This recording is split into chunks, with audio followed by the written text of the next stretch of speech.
नमस्कार दर्शक बंधु आज खबर रे आपण मानक मु स्वागत करुच्ची। आज भिडियो रे आमे आलोचना करिबा सुभद्रा योजना रे आसी जाइछि एक बड़ अपडेट। दीपावली रे मिलिबाकू थिबा 5000 टंका सत्य कि मिथ्या एबे आसंतु जानिबा ए खबर माध्यम रे। सुभद्रा योजना ओडिशार महिलांक पई एक सरकारी सहायता योजना जहाँ सेप्टेम्बर 2024 रे लॉन्च होइथिला। प्रत्येक वर्ष दुई थर किस्ती हेउची राखी पूर्णिमा अगस्ट सेप्टेम्बर एवं आंतर्जातीय महिला दिवस मार्च। आपणक खबर अनुଯାयी एथर दीपावली उपलक्षे 5000 टंका मिलबो बोली एक बड़ घोषणा आसीची।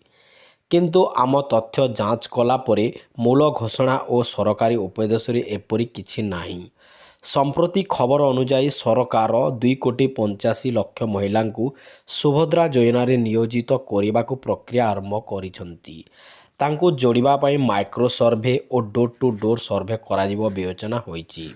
सरकार यहाको समीक्षा रूप में योजनार अवस्था आयत्न करिसंती।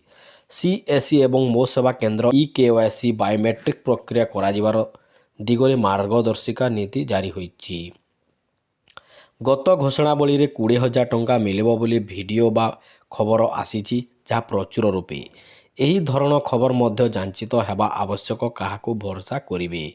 सरकारी और आधारिक सूत्र जेपरिक subhadra.odisha.gov.in तथ्य प्रदान करिथांती। तेणु सेगुडी आधार करी जांच कर। मूल भाव में खबर जे दीपावली रे 5000 टंका मिलिबो एपर्यंत कौनसी आधिकारिक घोषणा नाही। सत्य होची सुभद्रा योजना प्रतिवर्ष 2 किस्ती रे मोट 10,000 टंका मिले। तेबे दर्शक बंधु यह थिला सुभद्रा योजना को नहीं अपडेट। आगामी अध्याय रे जदि दीपावली रे आसे निश्चित भाव में आमे नवा अपडेट आपण मानक जणाइबु न्यूज माध्यम।